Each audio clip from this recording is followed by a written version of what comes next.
E hoje em Brasília foi realizada a cerimônia de abertura do 8º Fórum Mundial da Água. O evento, que foi montado na esplanada dos ministérios, mexeu com a capital. A abertura reuniu autoridades de todo o mundo. O fórum pretende discutir e criar propostas para a gestão dos recursos hídricos. A presidente do Supremo Tribunal Federal, ministra Carmen Lúcia, esteve lá. Quem acompanha este evento e bem de perto e tem mais informações para a gente é a repórter Evne Araújo. Boa tarde, Evne.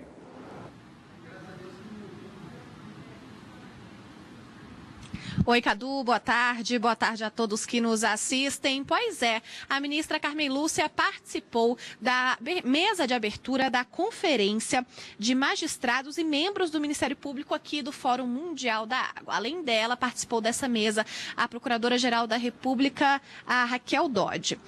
A Procuradora-Geral da República, Raquel Dodge. Entre os principais pontos abordados estava o papel do Judiciário na preservação dos recursos hídricos e também a atuação do Supremo Tribunal Federal nas decisões relacionadas ao meio ambiente. A ministra Carmen Lúcia também lembrou sobre a importância de pensar nas próximas gerações. Vamos ouvir um trechinho do que disse a presidente do STF, ministra Carmen Lúcia.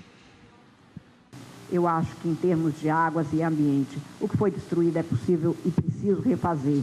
E o que nós não destruímos, nós temos que cuidar para garantir que os que vierem depois de nós tenham a certeza de que, se não fizemos tudo, fizemos o possível para que eles tenham águas caudalosas em todo o mundo, um meio ambiente ecologicamente equilibrado, com saúde garantida para todos em qualquer lugar do mundo, onde alguém pediu um copo d'água potável e hoje não teve, é a minha sede que precisa de ser sentida.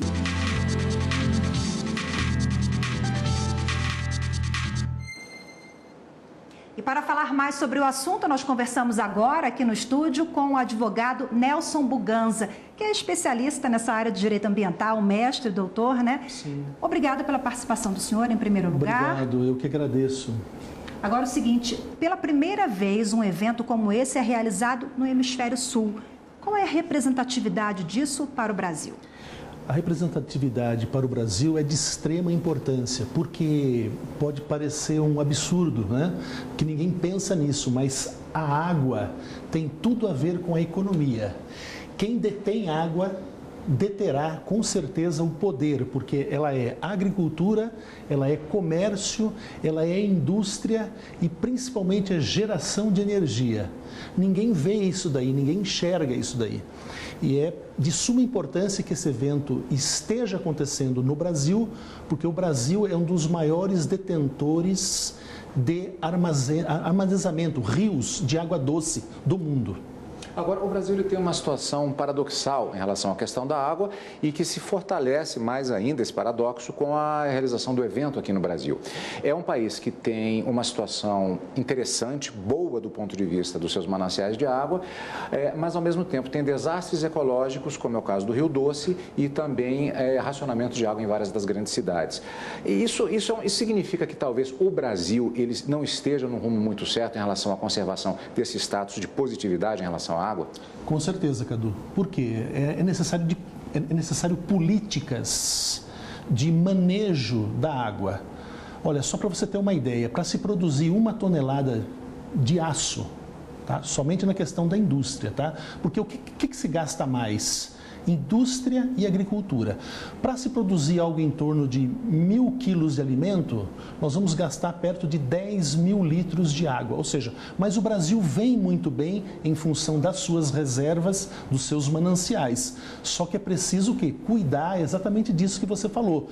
Nós temos que ter políticas que façam com que os nossos mananciais sobrevivam. E é isso que está faltando no nosso país. Mas esse debate é interessante porque certamente ele está sendo feito aqui no Brasil. Nós vimos agora imagens do Fórum Nacional da Água e agora vamos chamar uma entrevista, Cadu? Sim, exatamente, porque durante a abertura da cerimônia, o presidente da República, Michel Temer, destacou os projetos do governo em relação à proteção de nascentes, preservação dos recursos hídricos e sobre o marco regulatório do saneamento.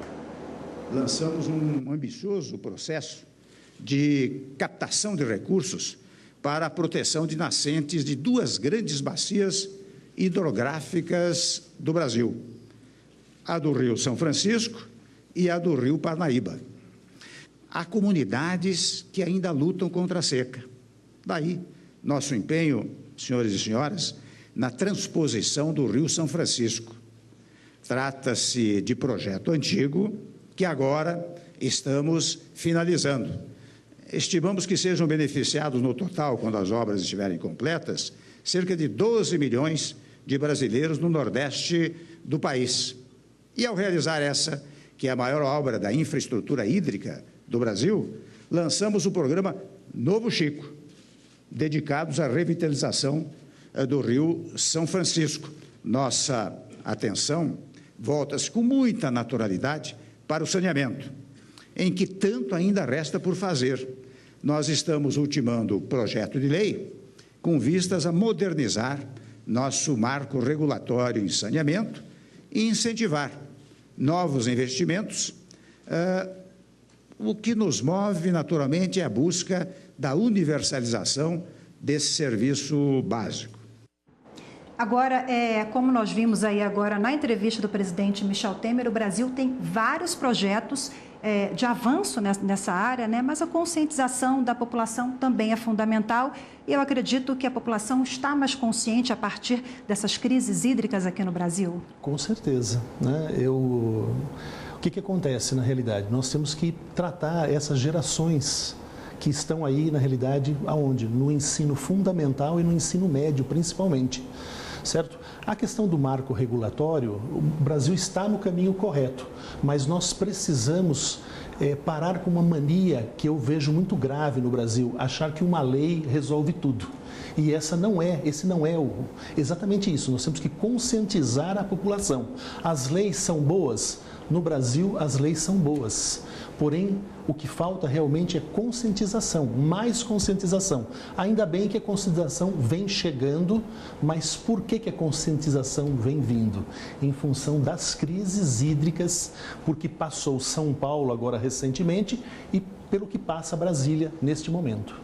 As questões ambientais, elas têm pontos específicos e a água é uma delas. O ponto que eu quero tocar é o fato de que ficou muito claro que alguns países têm agendas próprias, nem sempre coincidentes com os debates que acontecem. Muito claro em relação ao protocolo de Quioto, a questão do aquecimento global, em relação, por exemplo, à mudança de governo nos Estados Unidos.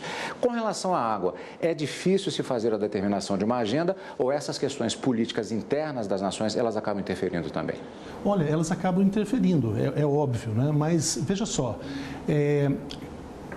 uma organização mundial, a água é uma situação tão preocupante que ela passa a ser tratada agora por uma organização mundial, como é o Conselho da Água, ou seja, é uma entidade que ela tem foro em Marsella e ela começou, esse é o 8º, nós já tivemos 7 outros fóruns por todos os locais mundiais.